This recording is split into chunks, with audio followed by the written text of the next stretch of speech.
waxa xaqiiqo ah soddonkii sano ugu dambeeyay burburkii Soomaaliya in Soomaaliya aad loogu hayay fargelin qaawan toos ah iyo mid dadbanba khaasatan sanadii ugu dambeeyay iska cadeed dawladaha dariska ah khaasatan Ethiopia inay toos siyaasadaha Soomaaliya ay fargelin ugu haysay mar alla markii anigu aan tagay meesha oo aan la fariistay prime ministerkii hore Xeele Maryam waxyaabihii ugu horreeyay kala hadlo waxay ahayd in Ethiopia ay ka joojiso fargelinta qaawan ee Soomaaliya ku hayso oo aan u macaamilno laba dal oo daris ah aan ka shaqeyno iskaashiga dhaqaale iyo iskaashiga siyaasadeed ee laba dal ay lahaan karaan waxa ka dambeeyay 7 bilood ka hor in Ethiopia ay dooratay prime minister cusub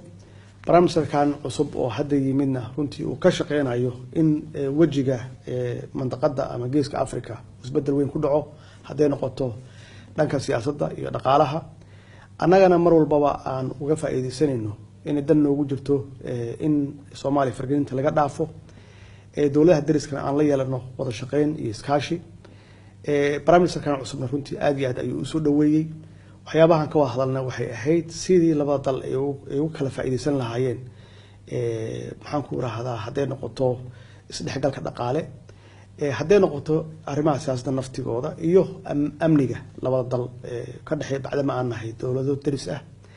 runtiina aad iyo aad ayuu soo dhaweeyay tan waxay dhashay in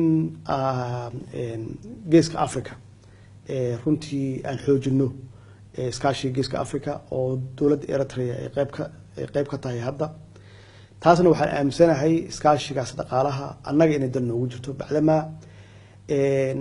dadkeena dhaqaaliyahanada ah dadkeena ganacsatada ah ay runtii aad iyo aad uga horeeyaan dadyoga kale dariska nala ah iyo meesha aan kaga naalo mandaqada ahaan ama regionka aan kaga naalo iyo xeebaha aan leenahay iyo dadkeena siday u fircoon yihiin oo ay xaqiiqatan ay dhanka ganacsiga ah ay uga faa'iideysan karaan xiriirkaas dhaqaale aan leenahay dawladaha dariska ah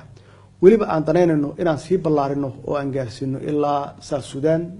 Sudan ilaa Uganda aan gaarsiino maxay yeelay waxaan ognahay dadkeena ganacsatada ah xitaa inay ka ganacsadaan ilaa South Africa iyo West Africa marka waxaan u aragnay inay runtii ay tahay wax anaga dan noogu jirta oo aan ku xoojinayno dhaqaalaheena aan ku xoojinayno ganacsatada aan ku xoojinayno marka arrimaha siyaasadda naftigeeda waxay ka baysaa arrimaha dhaqaalaha oo Soomaaliya in laga joojiyo wax la wixii fargelin ah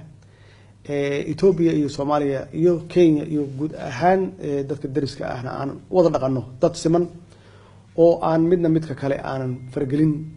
toosan ku hayn mid dadbanba shirkii ugu horeeyay oo saddex geesoodka ahaa waxaan ku qabsanay meesha ahayd Asmara Eritrea